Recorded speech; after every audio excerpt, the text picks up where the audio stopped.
There has never been a bigger story than the events that took place on September 11th, 2001. 19 al-Qaeda terrorists hijacked 4 commercial planes and carried out their suicide attacks. They murdered 3,000 Americans. It changed us. For a long time, I thought it changed us for the better. Do you remember what it was like, those terrifying days right after 9/11? But do you remember what we were like to each other? I didn't think it would end, and then it did.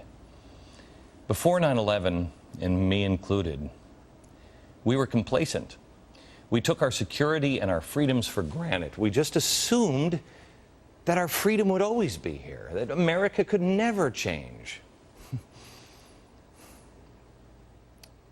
We're there again, aren't we? We fell asleep at liberty's wheel. We were slapped into reality in a few fateful moments. Today, it is a day of remembrance. They say it's also a day of service, but you know what? I think the best way to serve on September 11th is to not forget. Cannot allow ourselves to slip back into our pre-9/11 ignorance, or we are going to be doomed to let history repeat itself over and over and over again. We're the people in the history books that you read and they say, how did they miss this? How are they so stupid? Memorial services here in Manhattan. You could have run a replay of last year's or 3 years, 5 years ago, and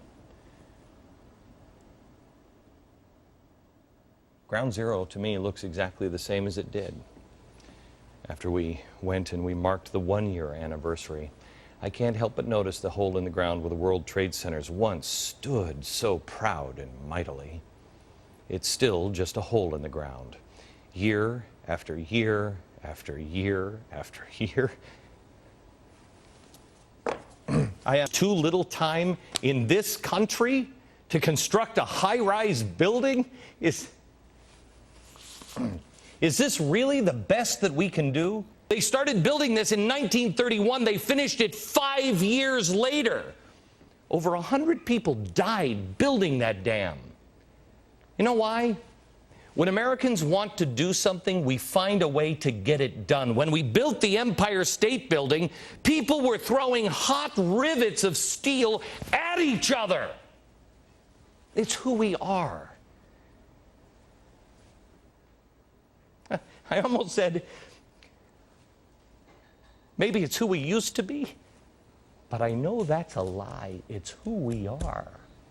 The only reason we haven't built it isn't because of Americans. It's because we're being held back. And who is holding us back? Politicians, special interest groups, political correctness, you name it. Everybody but you.